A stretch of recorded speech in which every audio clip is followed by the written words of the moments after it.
Hi everyone, it's Linda and Michelle. Hi. Hi. Happy Saturday. Rainy, cold, happy St. Patrick's Day. I know it's not St. Patrick's Day, but in our area it is because it is the big parade day. Unfortunately, they got sprinkled on. Yes, they did. I think they got cold, rain and it was on, cold. but it went on like usual. And it's always a success, no matter what the weather's like. Oh, it sure is. It is the biggest. It's known as one of the biggest in the country.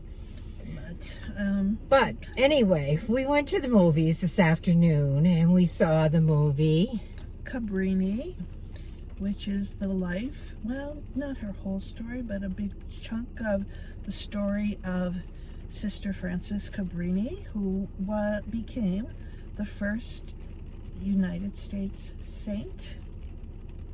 That's what they told us, right? Mm-hmm. Okay. I thought they said the first saint, period, but... No, from the United States, okay. Yeah. Because even though she was Italian, she did all her work, her good works, in the United States, which I believe she came here in somewhere like 1889 to continued after that. Yeah, I think the time period they talked about was 1890 to 1910. Yeah, something like that. Although I'm not quite sure. I'm assuming she stayed in the United States after that. Oh yeah. Point, Although she did continue her go work. on and open hospitals and orphanages and take care of the poor. But it was her until she died at 67. It was in the beginning of when she wanted to achieve all of this. She had a vision, and she had a vision to do orphanages, originally in other parts of the world, but the Pope steered her to America, and she came to New York City and began her really struggles in trying to establish orphanages at that time. There was so much adversity towards Italians during that period when there were a lot of immigrants, and it just made it very difficult. The work she did was amazing, truly amazing. It was unbelievable to watch how she could just push her way through every roadblock. She never took no as an answer. No. She found a way around it. She fought. She just fought to accomplish, and she did amazing work. I mean, amazing work, and helped so many children in particular, but I'm sure, just people in general. And it was interesting to see how she felt a lot of the negativism towards her was because she was a woman. Yes. And they did not want her in their environment. And all of her organizations went on to be run by women going forward. Yeah. Yeah, it really is a good movie. It's a very good movie. It was really interesting. I have ADHD, and so my mind goes all the time, and it doesn't stop during movies. But sometimes I start thinking about, it goes into different directions. And I was watching this movie, and I was thinking, my grandfather was born in 1980 in New York City.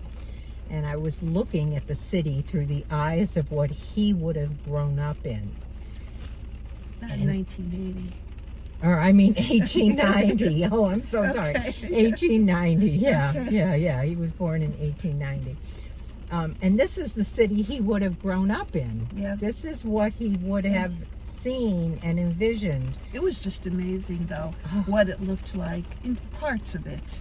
Yeah. I have pictures of him growing up in that city when he was 18, 20 years old, and what that city looked like. And it's so similar to what that... I know that certain areas where the poor immigrants were forced to live, it was just mind-boggling just to see what the streets looked like and how they were living, and children who had no parents because the parents had passed away, living in sewers, and all that kind of heartbreaking, really heartbreaking stories for these poor little children. Yeah.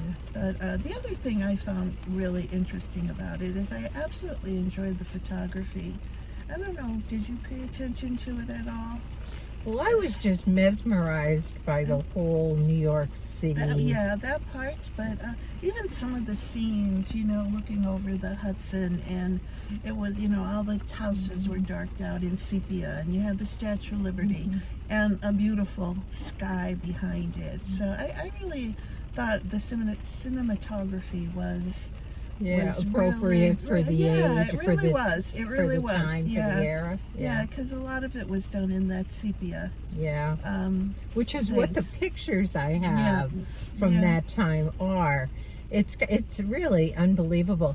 And then I'm wondering where on the Hudson. I'm trying to figure, envision where on the Hudson that orphanage was. It was an old Jesuit home. They said that she took over. Just to her perseverance, not to give the story away, but they were going to let her have this Jesuit home in place of a small place she had in the downtown New York City.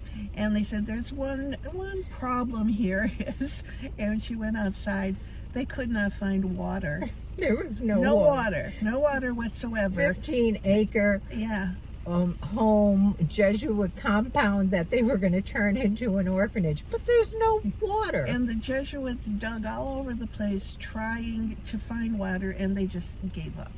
And her attitude was, okay, we'll do it. We're going to start digging over in that direction. And in the meantime, we'll just drink the Hudson or take the water from the Hudson. Yeah, and they talked about the water coming down from the Croton Dam, and Croton was my original home, which was kind of cool. Yeah, but it just showed what kind of perseverance she had. Okay, we could handle this. No water. Oh well. But anyway, I truly liked it, and I think if people get a chance to see it, it's really, especially just the historical part of it, opens up your mind to how our ancestors probably had to live when they arrived here. Right. Depending on where they came from, they were not really always welcomed. Oh no, they struggled. They came with no money. And they didn't know the language, so they were speaking oftentimes the language of the country that they had come from rather than the English. But anyway. How would you rate it? Oh gosh, Linda. I don't know. How about you? I'm going with an 8. That's kind of what I was almost saying. But I think I'm going to say 8 too. Yeah. Okay. But yeah, I think it's really a worthwhile movie. It's different from usually what you see, but it's done by Angel Productions. Angel Studios. Studios, and they're really trying to send the message of this movie out there to what would you say their message was, Linda? Well, they've done a whole slew of movies. Yeah. I mean, they all have a basic Christian undertone to them. They do, but I've seen several of their movies. We're all human beings, no matter. We're all immigrants to this country somehow, and we need to be accepting. That's kind of the message I got from it. So, the Oscars are on tomorrow night. Can't wait to see who wins. I'm kind of excited about this. It starts early, an hour early, says Jimmy Kimmel. Starts at 7, but it doesn't mean it's going to end early. And tonight we turn the clocks ahead, so tomorrow night we will have some daylight at this time because it's just getting dark now. And next week when we see you, we'll be filming in the daylight most likely. More than likely, yeah. Things will be moved up. Yeah. Yay. Yay. Spring is almost here. Yeah, but it is pouring right now. Yeah. It is.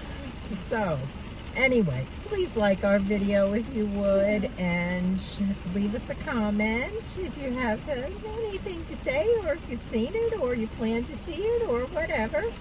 And if you haven't subscribed, we'd love to have you subscribe. And I guess that's it. Yeah. Probably we'll see you next week. Yeah. Okay. Catch you on the next. Bye. Bye.